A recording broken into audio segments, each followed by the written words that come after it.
Good noon, everyone. So it's lunchtime. I very much understand that.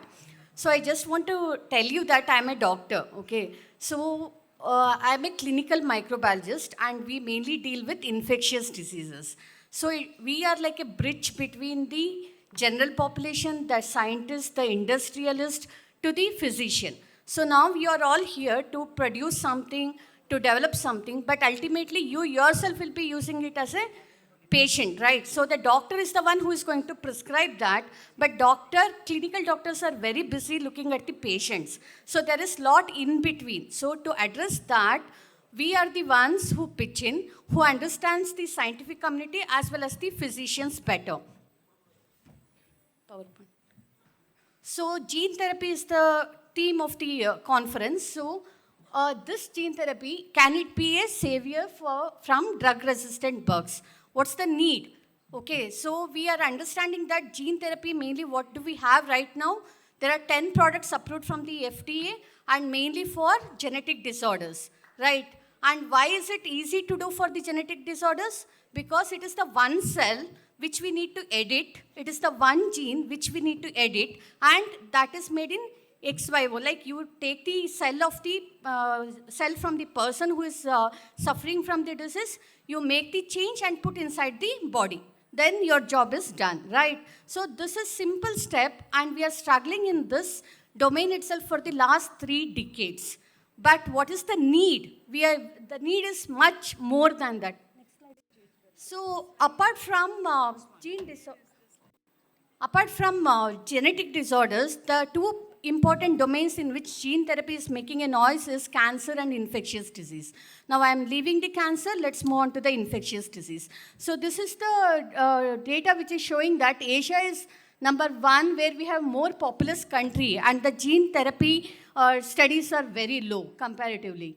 So what is the current status in India? So according to the recent literature, there are around 7 studies which are happening in the academic institutes or the hospitals, and there are around 4 to 5 which is being taken up by the private sector industry, and none of them are working on the infectious disease. Okay. So do we really have to work on infectious disease?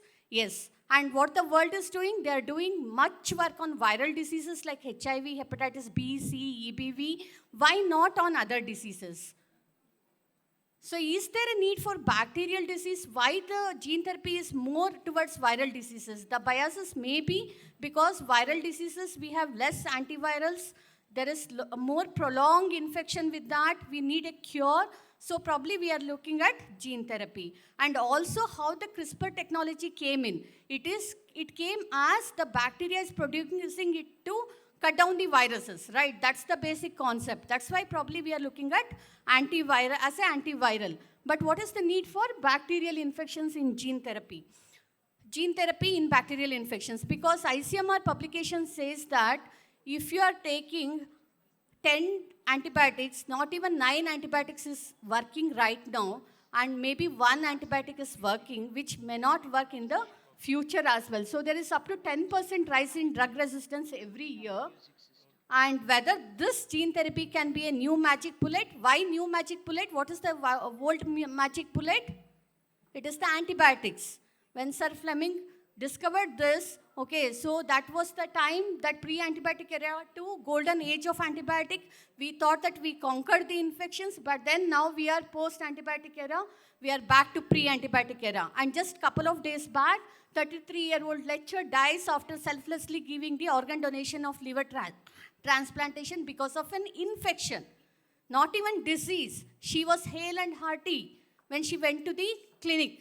And with that selfless motive, 35-year-old mother who has a 4-year-old child gave liver to a 63-year-old woman, and in a week she is no more because of the infection, which is a drug-resistant bug. And who is responsible for this? Not the doctors alone. It is every one of us.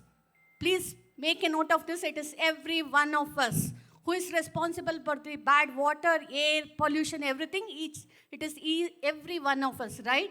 So we are consuming antibiotics, disinfectants, antiseptics in water, food industry, And then we are also gulping the antibiotics half courses. We are taking the antibiotics prescribed to someone else in the home, to somebody else. We are going to pharmacy and taking the antibiotics without any prescriptions. And then we are Googling and we are forcing the doctors. We are beating the doctors. So all these things has led to the antibiotic drug resistance. So it's our responsibility as a society to look into it. And what is the magic bullet we are talking about? It's the CRISPR or Cas9. Many others are there, but this is the one which is making more noise, and resistant genes are being targeted. They are MEK, TET, and other drug-resistant genes. But what is the difficulty here? You cannot just take one cell, make an edit, and put. There is no time. Okay, it has to be prophylactic. It has to be therapeutic. And there are millions of bacteria in our body already attacking us. So we need to address that. So it's a long way. As a scientific community, we need to all come together to address this issue. And apart from escape pathogens, I don't know whether this community knows escape pathogens. That is the one which bothers us most. That is Staphylococcus and then all gram-negative bacilli. But apart from that, we have sexually transmitted infection, gonorrhea as well, which has been shown as one of the WHO priority pathogen.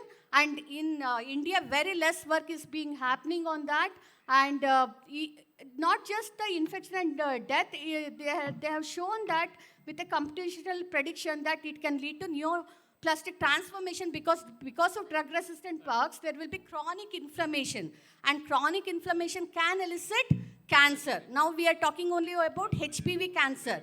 In days to come ahead, as we are understanding that we will get new products, we are assuming we will get, we won't get, we have to work to get it, okay? And then we will get the infections and cancers easily. But to get a product, we should all work towards it. So in this study, they have shown that they have identified the hub genes, both from the bacteria and the humans, wherein they can work upon to for the gene editing and make it non-cancerous. So what the work we have done, it is just, so the whole genome sequencing of the organism is required and we are working on that. So all these things are the need and what is the India is doing. So our work, I'll just summarize in one slide. We are working on whole genome sequencing of many pathogens, but as a representation, we have put only Neisseria gonorrhoeae over here. So we are not dreaming. It's a reality. We have the bug, we have the drug resistance, and we have many newer strains which are untypable. And that means that in other parts of the world, these strains have not been reported yet. We are the ones who are reporting it for the first time. So we need to look into these strains. What strains are prevalent in our community so that the gene therapy should be targeted towards that. This is a first step. And this is my team. My HOD, Dr. Ambika, is here. And my colleague, Dr. Sneha, just delivered the speech. And many others in the hospital and KIMS Central Research Laboratory, Dr. Ravi Kumar sir and Dr. Geeta are our collaborators. And we are working towards this. Thank you.